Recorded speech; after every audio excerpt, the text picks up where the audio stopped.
Bonsoir et bienvenue pour ce mercredi soir, toujours l'étude de ce qui nous commençait dans le livre d'Éphésiens, cette lettre qui Paul écrit à Éphèse.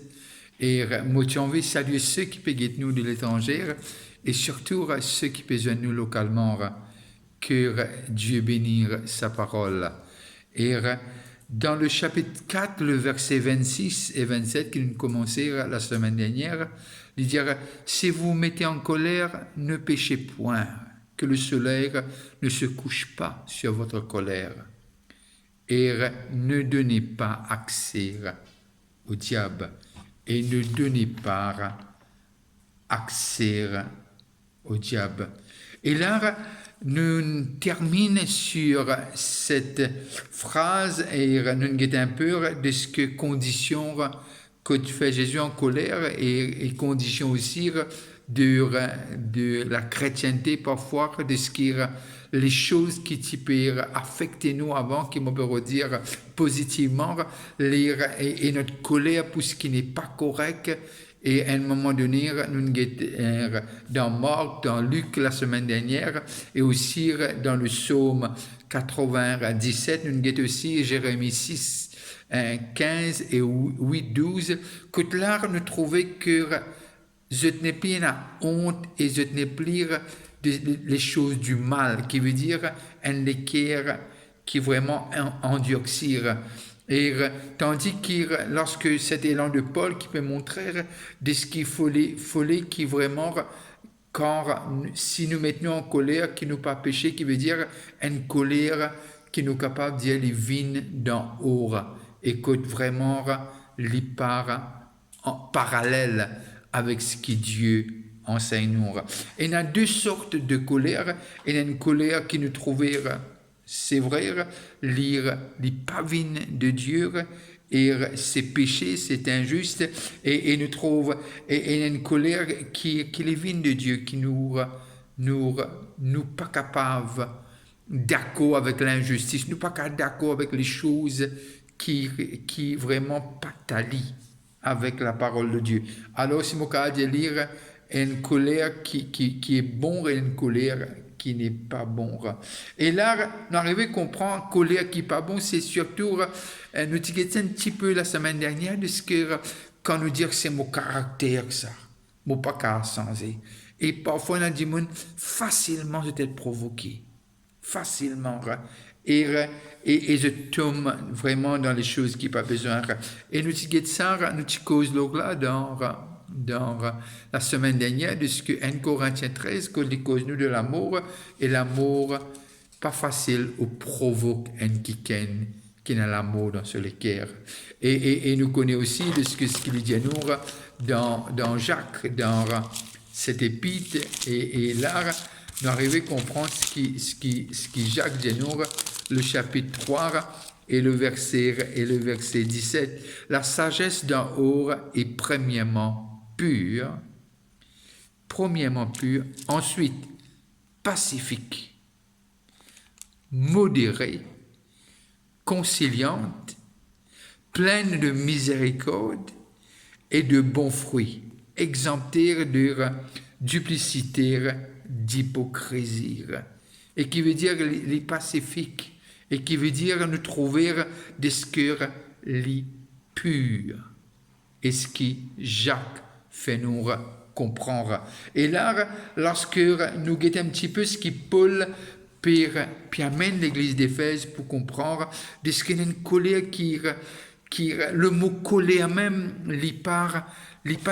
et un mot un peu plus fort qui l'hébreu, le grec servir, et même qui n'a beaucoup de traductions, qui les dit c'est colère, mais il est beaucoup plus profond que ça, le mot servi ici dans Éphésiens, qui veut dire qu'il peut cause d'une amertume, une façon qui nous les cœurs, nous peut envie vraiment revendiquer nos causes, nous peut envie cette expérience nous exaspérer, et très souvent de fois nous pas capables contrôle nous-mêmes, nous pas qu'à contrôle nous-mêmes. Et Paul dit non, il dit, si vous vous mettez en colère, ne péchez point, et que le soleil ne se couche pas sur votre colère. Et là, nous arrivons à comprendre de ce qui Paul peut faire nous comprendre, de ce qu'il y a quelque chose, si nous pas fait aller, il peut cause beaucoup de dégâts dans la vie. Il peut cause beaucoup de problèmes si la maîtrise de soi pas là. Et Paul met les choses tellement claires de ce qu'il dit, nous pas capables de perdre le contrôle de nos tempéraments. Nous pas capables vraiment laisser ouvrir la porte pour que le diable rentre et lui faire ce qu'il a envie de faire. Et très souvent de fois, un moment de colère, il est capable un moment qui est irrévocable. Les choses qui nous font dans la colère. Et très souvent de fois, il laisse une blessure, il laisse une cicatrice pour la vie. Pour la vie. Alors, Paul, il connaît cela très bien parce qu'à un moment donné, ce zèle pour la religion, tu peux faire lire un ferme Banjimoun, mais Dieu dans la prison, parce que Paul, tu crois que ce qu'il lit, c'est ça qui est bon. Alors, il a un zèle, mais zèle pas fondé, il croit, il est correct. Alors, quand Paul peut causer, il connaît exactement ce qu'il peut dire, parce que nous connaissons qui se zèle, qui amène l'y faire avant, et qui se zèle, qui amène l'y faire. Il se zèle, amène l'y faire après. Et là, nous arrivons à comprendre ce que Paul dit, nous pas capables d'ouvrir la porte, nous pas capables d'ouvrir la porte pour le diable. Alors, nous avons besoin de ce que il a cette maîtrise de soi, et surtout, lorsque nous guettons un peu autour de nous, lorsque nous-mêmes dans nos propres vie, nous trouvons une colère, un moment de colère que finalement nous, un moment de colère, très souvent de fois, il brise une amitié. Un moment de colère, il brise parfois des relations. Un moment de colère, il brise parfois des mariages. Il brise des relations entre parents-enfants, entre parents-parents, entre voisins. Et tout ça à cause de ce sentiment de colère. Et là, nous arrivons à comprendre ce qui Paul lui dit quelque chose, lui dire, si vous mettez en colère, ne péchez point, que le soleil ne se couche pas sur votre colère. Qui lui peut dire, Paul? Paul dit, si nous en colère, résoudre le problème là. Pas laisser demeurer, parce que quand il demeurait, il grandit. Quand il demeurait, l'érode prend place. Et il y a pas les autres sentiments qui coulent de ce sentiment de colère. Et parfois nous venons amers. Et parfois nous gardons offense dans nous les contre quelqu'un. Et cela lui empêche nous avancer. Il fait nous enchaîner nous-mêmes. Et il dit clair et il dit net de ce que ne péchez point et que le soleil ne se couche pas. Alors il peut dire veillez qui te faire lire au plus vite possible. Veillez qui te vraiment toi arrête lire, toi arrête sa situation là quotidienne. Qui te met un terme à lire et te pas laisser continuer à infiltrer. Il dit fais-le maintenant. Il dit lire pas l'histoire d'un somme. Si besoin pas dormir, mais résoudre-le. Mette les cœurs propres et qui te tire-li au-dedans de toi, qui te mette-li dehors, tu effaces-li, comment le dire, tu deletes ce senti, ce qui peut cause toi pour être en colère. Et là, nous arrivons à comprendre de ce qu'est quand Jésus les causait dans nous guette Matthieu, le chapitre 18, Matthieu 18 et le verset 35. Matthieu 18, le verset 35, et voilà qu'il dit nous. Matthieu 18, 35.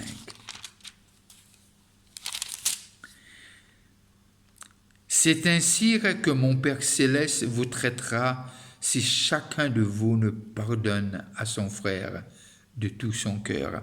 Et là, il raconte-nous de ce serviteur impitoyable dans ce texte quand nous prenons lire à partir du verset 21. Et que Dieu pardonnait et la personne qui doit aller quatre sourds et l'hypéro d'alpandi, l'hypéro d'altrangle et l'hypéro de mettre à mort. Qui veut dire une colère. Une colère. Et là, nous trouve dans sa parabole là, et nous sommes capables de lire le chapitre 18, le verset 21 à verset 35. Et là, il montre nous si Dieu est capable de pardonner, et il n'est pas en colère, de plus forte raison, nous, maintenant. Est-ce qu'il n'a pas besoin de faire pareil? Est-ce qu'il n'a pas besoin de faire de même? Qui veut dire, lorsque nous pardonnons, on n'est pas. Qui veut dire, nous avons une maîtrise de nous-mêmes. Alors le pardon, il a beaucoup à faire à contrôler ce sentiment de colère. Ce sentiment de colère. Et quand nous lisons dans 1 Jean, l'épître de Jean maintenant, le chapitre 4, l'épître de Jean, le premier épître de Jean, le chapitre 4 et le verset 20, et voilà qu'il dit nous, si quelqu'un dit « j'aime Dieu » et qu'il haïsse son frère, c'est un menteur. Car celui qui n'aime pas son frère qu'il voit, comment peut-il aimer Dieu qu'il ne voit pas? Si quelqu'un dit « j'aime Dieu » et qui haïsse son frère, c'est un menteur. Et là, il amène encore une fois en perspective de ce qui n'est pas capable d'haïr. Nous pas capable d'être en colère. Et garde dans cet état-là quelqu'un qui nous visible, qui est devant nous.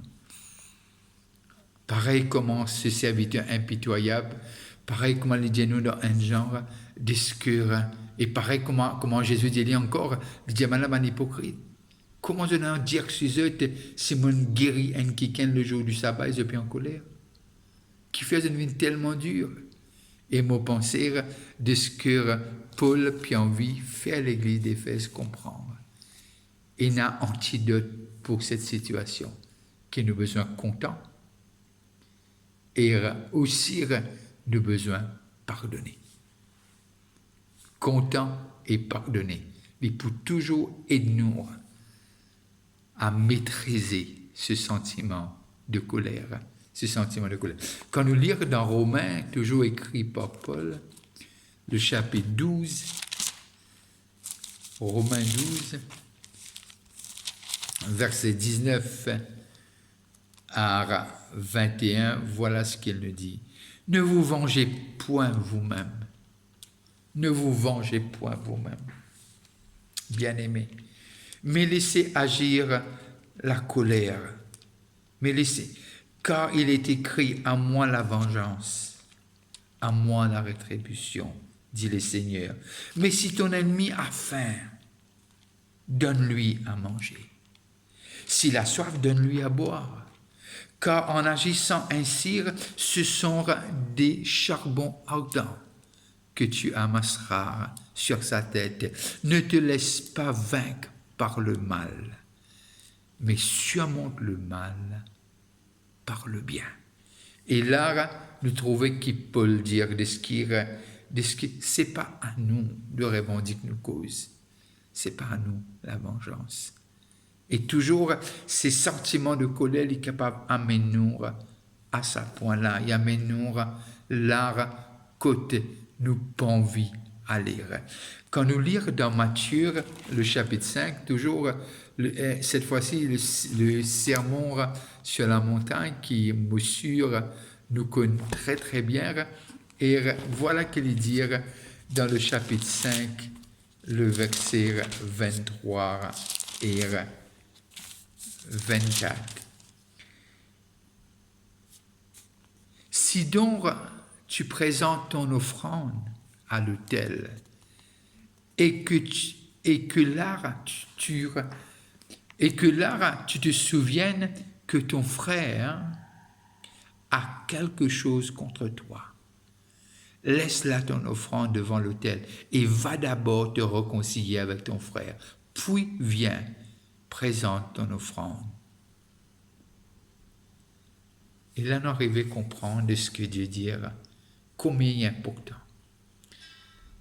Non seulement qui nous pas en colère, mais qui nous en a corrigé dans ce corps de Christ. Et là, les pécos frères, les pas pécos de l'ennemi, les pécos frères. Et de dire, si donc tu présentes ton offrande à l'autel et que là tu te souviennes que ton frère,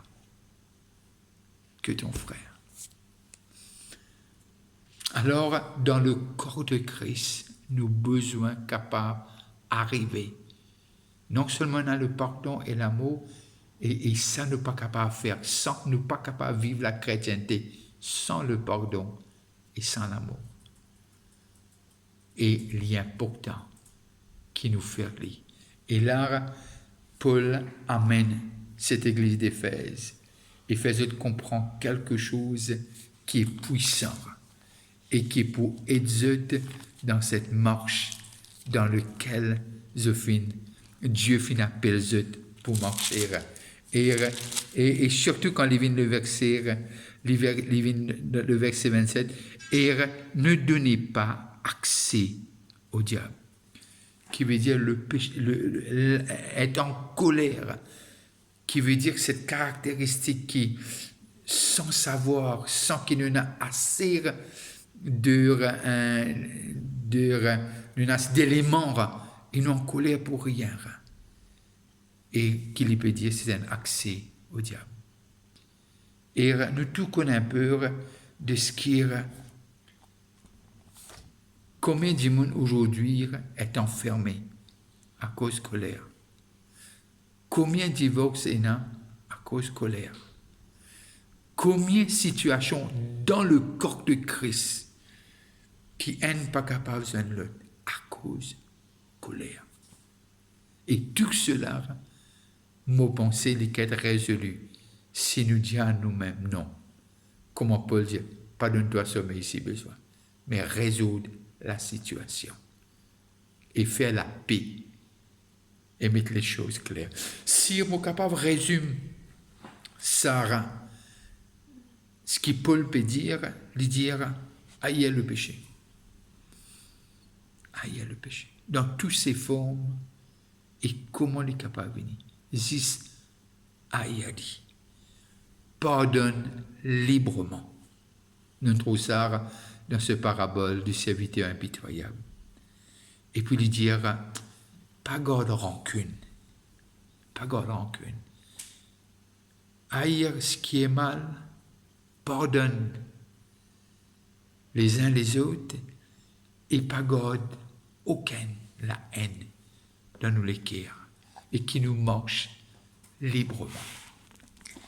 Et sur cette parole, je dois prendre congé de vous et c'était un plaisir d'être avec vous encore ce soir et Mochanvir, zis Dieu quelque chose, n'arrêtez pas de prier pour le pays.